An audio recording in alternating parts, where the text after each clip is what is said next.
That wasn't a good play. I'll say. No kidding. Horrible. You said it. But the effects were decent. Oh boy. Where do I even begin? So, the second season of Avatar: The Last Airbender, the Netflix live action adaptation, is out. Just came out this past week. And guys, I I just don't even know where to start. I mean, it is all just fucking terrible. There's the only redeeming quality about this show is the visual effects. Everything else, it is just a fucking sloppy, cheesy CW, just poor rendition of what Avatar: The Last Airbender is supposed to be. Now, I I really didn't enjoy the first season that had came out with Netflix. I think I was so scarred by what M. Night Shyamalan had done in the early 2000s with that terrible fucking thing. I'll never forget. I will never forget that scene where there's seven fucking earthbenders. You're talking about seven dudes, and they are doing all this dancing and moving around just to move a fucking pebble.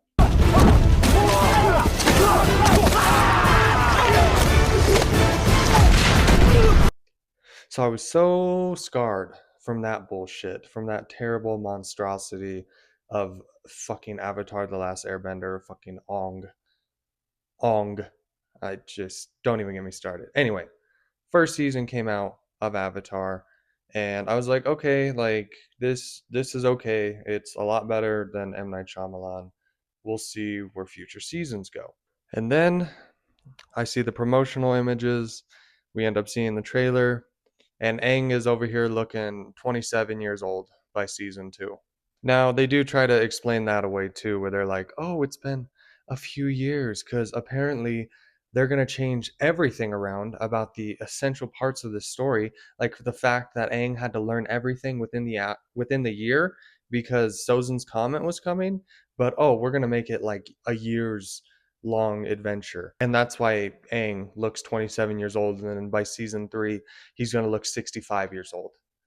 This is the Avatar?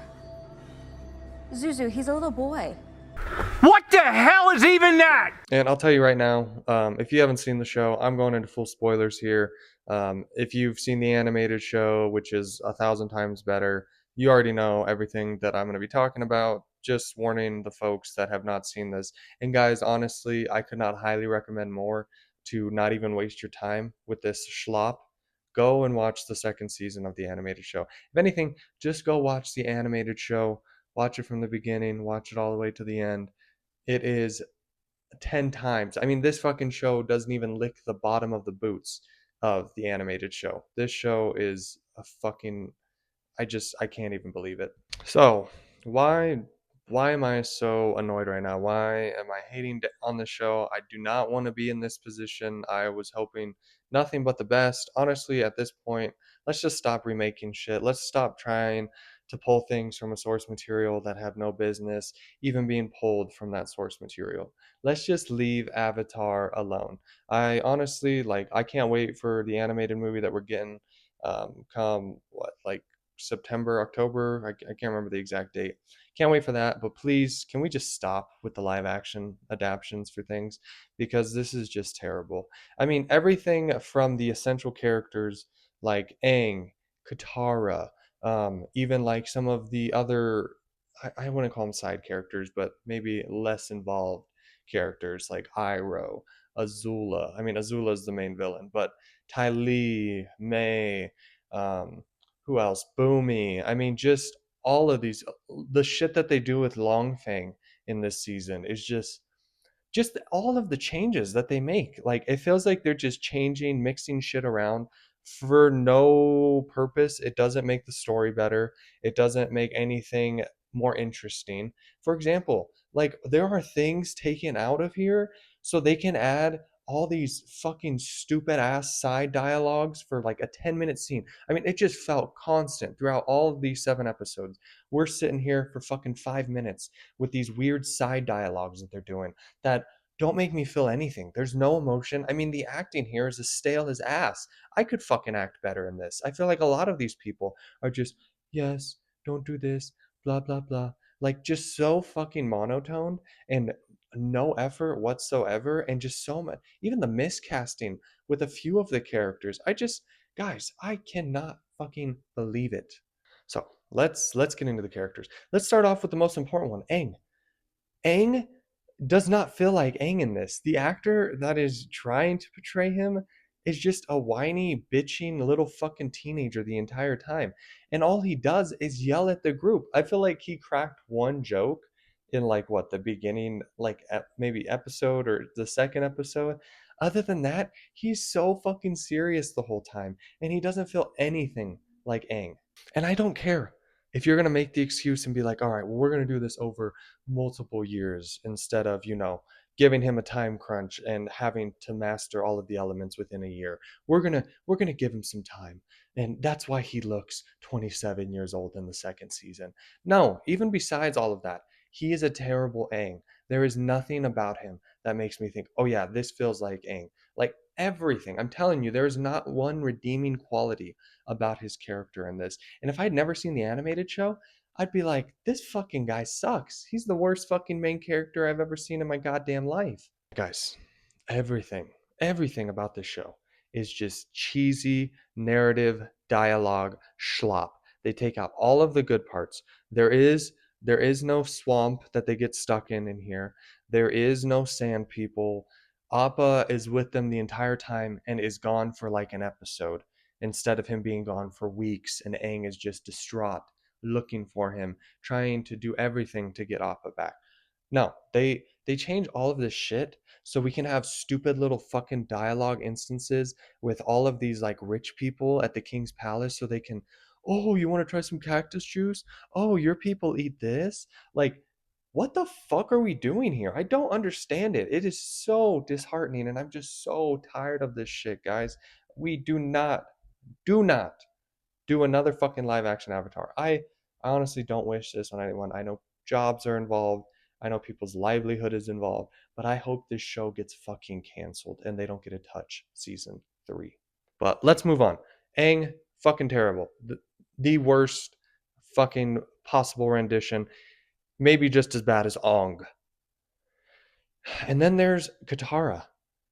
Katara just feels weird in this. Like she's another one, stale acting. I mean, she has no fucking emotion in her goddamn face whatsoever. She is the same through and through. That was a mean swing, Pipsqueak. Hey, nice moves. I had a feeling you knew how to handle yourself. Really?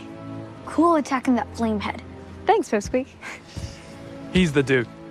I'm Pipsqueak. It's great to have a waterbender on our side. Who are you people? We're the good guys. Really, this whole season, guys, there's 3 people that I think play the characters pretty well. And even then, like, it's just average, okay? It's not an amazing, rendition of this character. You got the guy who plays Sokka. I think he does a pretty good job. He's decent. And then you have the actor who plays Zuko, who I think, he does a pretty good job as well. Could be better, but again, not the best. And finally, the actress that they got for Toph, like, she was pretty decent too. I mean, but there's some fucking cheesy ass lines. The whole route that they take with the metal bending, and she's like, I invented metal bending, is just fucking cheesy as hell. Just no aura whatsoever. But anyway, she does decent. And other than that, guys, like, there is no redeeming quality from any of the other characters. Azula does not feel like Azula. May, don't even get me started with May. I won't comment. You've seen the memes. May is fucking terrible. The girl that Zuko ends up talking to and staying with at the farm would have been a way better May 1,000 times over. And then Ty Lee, like, she's okay too, but I just see so many inconsistencies with these characters.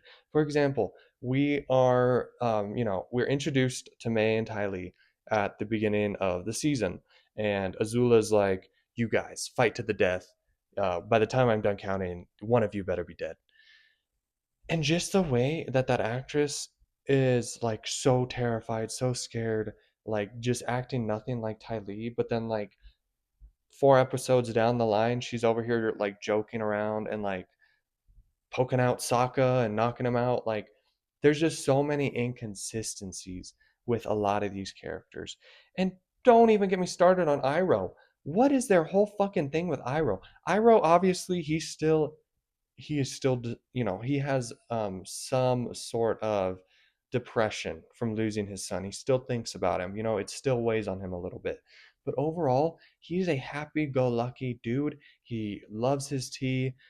He would love to start his tea shop in Ba Sing Se, which they finally get to in like the last 3 episodes of the season.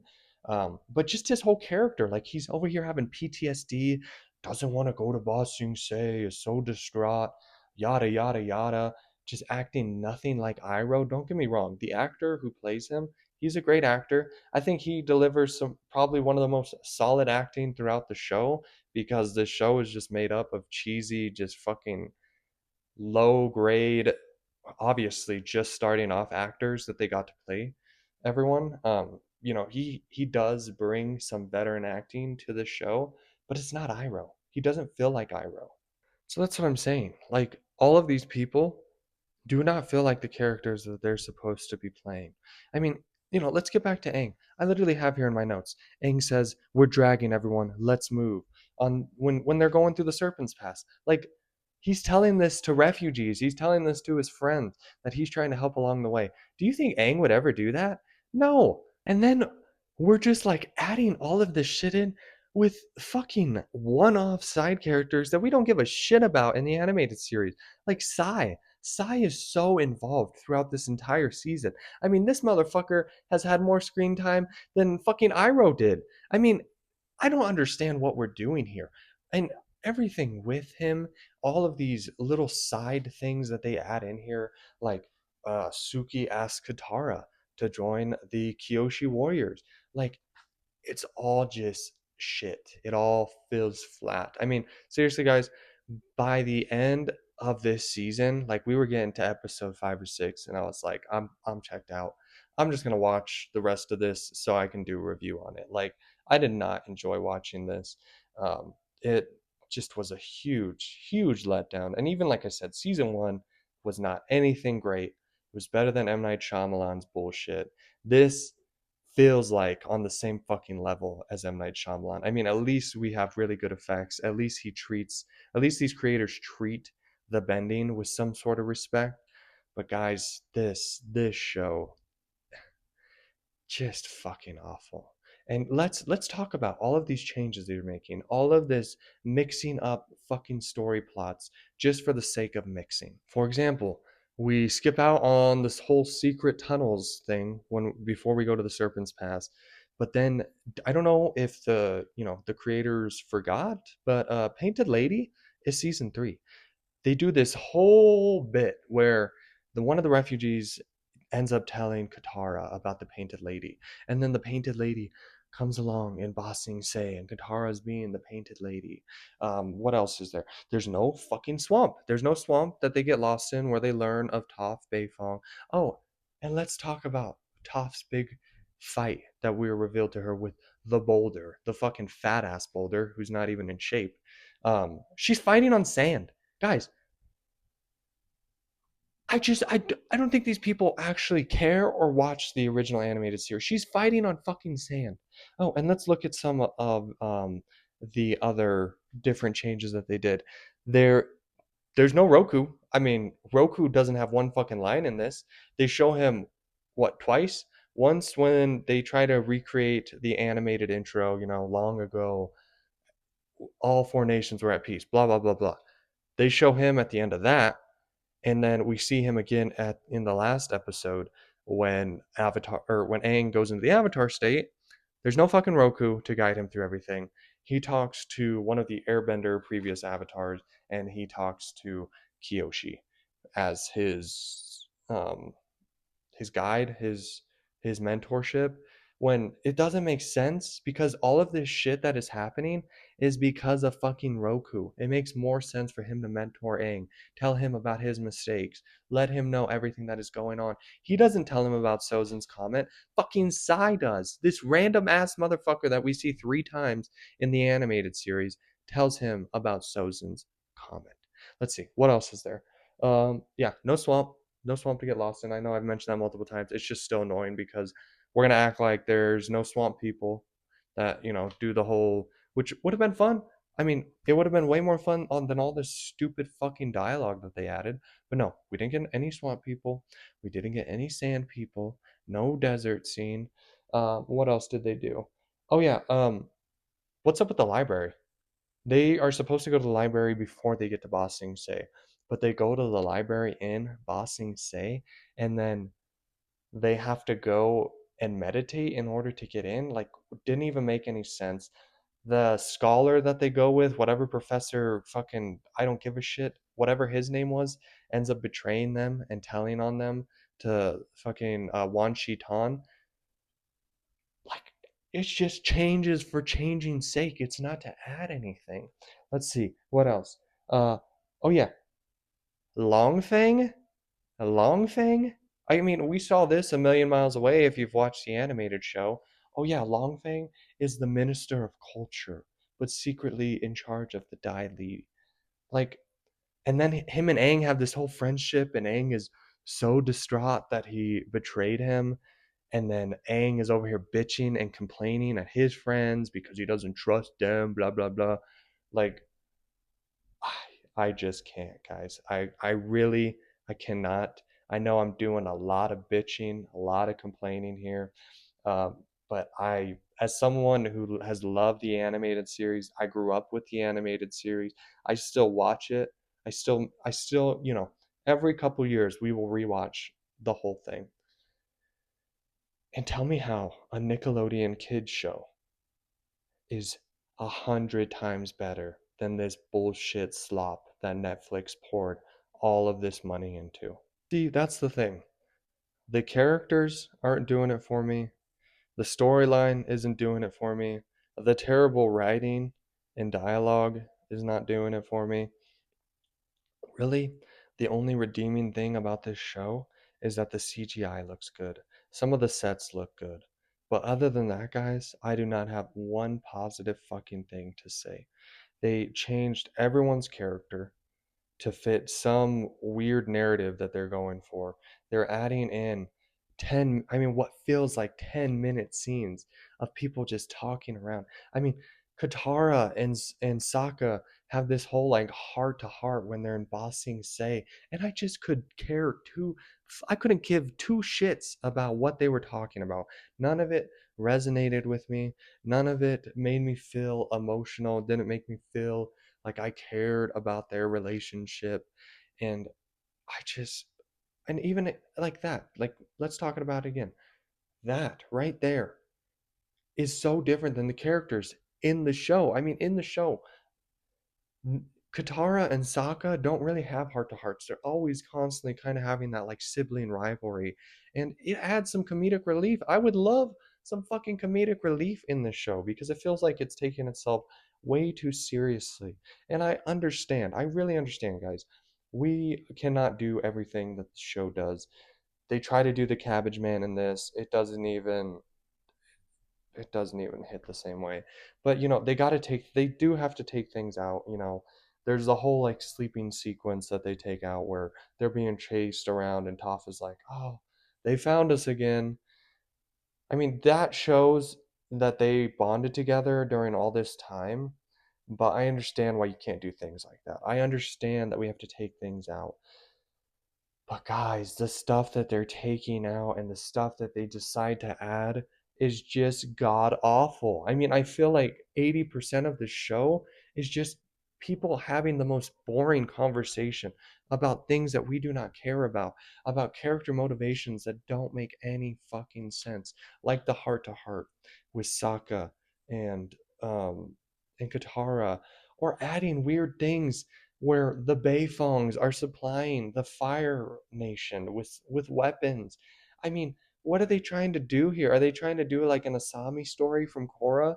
Like that whole thing, even like her, Toph and her mom have this whole like thing, which again, I just don't fucking care about. I really don't. And it's done poorly. They take out the king's ignorance in all of this. He's some serious wannabe leader. I mean, just everything, guys. They're all of the character motivations, except for maybe Zuko.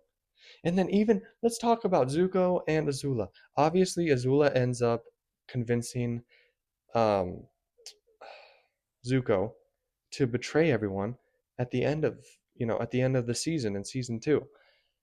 But this whole thing with them changing Zuko's mom's like backstory, and then like Azula's like, Mom always told us to stick together. What the fuck was that? I understand like she does end up convincing him to come back and come get your honor and redeem yourself, yada yada yada. But this whole thing where they like try to make Azula some like caring figure, I mean, you just another example of changing characters' motivations. And then even with Zuko along the way, this motherfucker has like 3 different girlfriends. He's got the chick at the farm, and then the chick at the tea shop, and then he's over here having his little thing with Katara. I mean, I don't know what we're doing here, people. I really don't. And I know I keep saying that, but I'm just dumbfounded. I can't believe that they greenlit this shit. They made these changes. I completely understand why the original creators of Avatar ended up leaving the show in season 1, because they saw the fucking shit show that was about to arise, and they're like, "Oh, we're not going to have our fucking name on it. Fuck this shit. We are out." I completely understand why they ended up leaving the project. But anyway, guys, I just had to put that all out there. I hated this show. I could have cared less about everything that happened. I have no interest, and I'm not going to be watching season 3. I won't be covering it because I'm not going to hate watch something, especially something like Avatar: The Last Airbender that I've loved so much. Please, it's one of, I got my holy trinity of pop culture with things like Lord of the Rings, Game of Thrones, Star Wars, Dune. Like there's just IP out there that is like the gold standard. Lord of the Rings, like this is how you do shit. And for them to put this bullshit out there, I will not be watching another season. Won't be covering it either. So, that is enough venting from me. Feel a little better now that I've got it all out there. Have you watched season 2? What did you think? Are you a fan of the original series? Let me know down in the comment section below. And if this is your first time on the channel, please hit that like and subscribe button so you can see more content like this. Otherwise, I will see you guys on the next Jared Report. Adios, my friends. That's it. The play's caught up to the present now. Wait, the play's not over. I'm here to tell you right now, we don't care. Let me tell you. We don't care.